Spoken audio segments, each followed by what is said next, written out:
এখানে দেওয়া আছে 4x² মাইনাস 20x দেওয়া আছে। এখন আমরা 4কে এভাবে ভাঙতে পারি, 4x এভাবে লিখতে পারি। তো এখন দেখেন এখানে কিন্তু এমন একটা পূর্ণবর্গ সংখ্যা আমরা ধরবো যাতে 20 মিলানো যায়। এখন যেহেতু 20কে আমরা পূর্ণবর্গ করতে পারতেছি না, যেমন আমরা যদি 4কে করি 16 হবে, 5কে ধরলে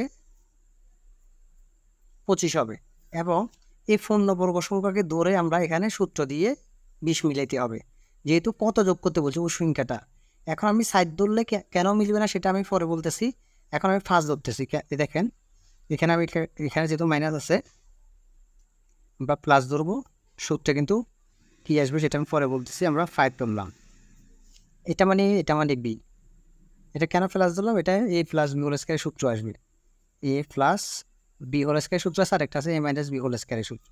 তো এখানে মাইনাস দিতেছি কেন? এখানে মাইনাস আছে, এই জন্য মাইনাসের সূত্র লাগবে, পরে কিন্তু এমনি প্লাস আসবে। সূত্রটা কীরকম? A square plus 2ab plus b স্কোয়ারের সূত্র এটা, পরে তো এমনি প্লাস থাকবে।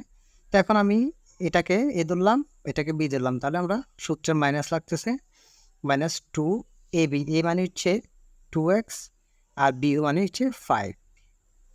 তাহলে আমরা এখন এটাকে গুণ করলে কিন্তু 20 হতে হবে। 5 দুগুণা 10, 10 দুগুণা 20, 20 মিলিয়ে গেছে, ঠিক আছে।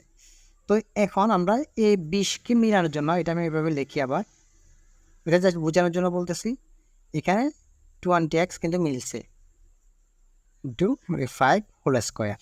তো এখন আমরা 20কে মিলানোর জন্য আমরা কত বর্গ ধরছিলাম? 5-এর বর্গ ধরছিলাম। এই 5-এর মানটা কত এখন? মানে 5 স্কোয়ার সমান হচ্ছে 25। এই 25টা যে আমাদের আনসার। আমরা 20 মিলানোর জন্য 5-এর বর্গ নিয়েছি, এখন 5-এর বর্গটা কত? 25। এখানে আপনারা 25 পাবেন। এটা হচ্ছে বোঝানোর জন্য আমি বলে দিলাম। হ্যাঁ, পরেগুলো আরও সহজ হবে। ফি এর মান কত হলে? ফি এর মান, তার মানে এখানে কোনো কোথাও ফি আছে, 4x² মাইনাস ফি এক্স প্লাস 9 সংখ্যাটি পূর্ণবর্গ হবে। ফি এর মান কত হলে? এখন আমরা ফি এর মানটা বের করবো। যখন কোনো কিছুর মান বের করতে বলবে, যেমন ফি এর বলছে, এখানে কিন্তু কোনো সংখ্যার কোনো কিছুর মান বলা না, এটি বলছে কত যোগ করলে। এখন ফি এর মানটা যখন বলছে, তার মানে অন্যগুলো পূর্ণ সংখ্যা থাকবে, পূর্ণ সংখ্যা মানে বর্গ যাবে। যেমন এখানে আছে 4x² মাইনাস ফি এক্স প্লাস 9, এগুলোকে বর্গ করা যাবে, 2x² লেখা যায়। এখন আমরা সূত্রে কিছু লিখলাম না, এখানে প্লাস 3 হোল স্কোয়ার লেখা যায়, ঠিক আছে। তাহলে এখন এখানে মাইনাস আমরা মাইনাস দিব, মাইনাস 2, এ মানে হচ্ছে 2x, বিটা হচ্ছে কত? 3। তো এখন আমরা জাস্ট গুণ করলে কত আসতেছে এটা আমরা রেখে দিব, এটার কোনো কাজ নাই।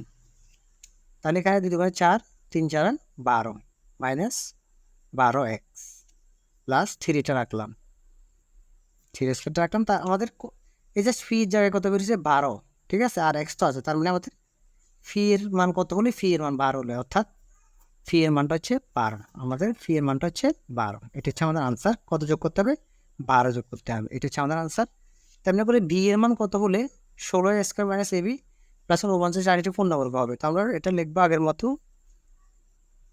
প্লাস 49টা লিখলাম, তার মানে এটা ছোটো করা যাবে, 4 হোল স্কয়ার লেখা যাবে প্লাস 7 49।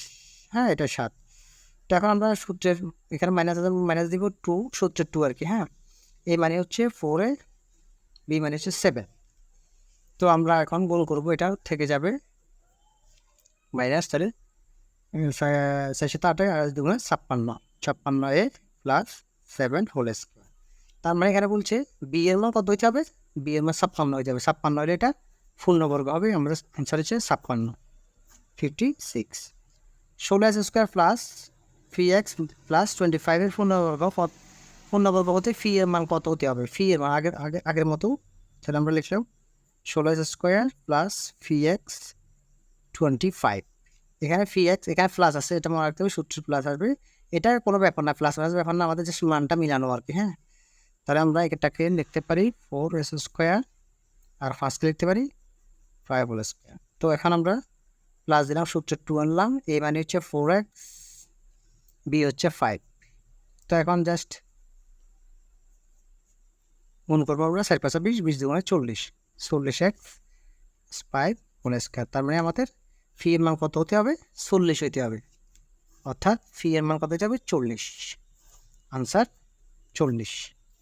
এরকম একটা অঙ্ক আসে।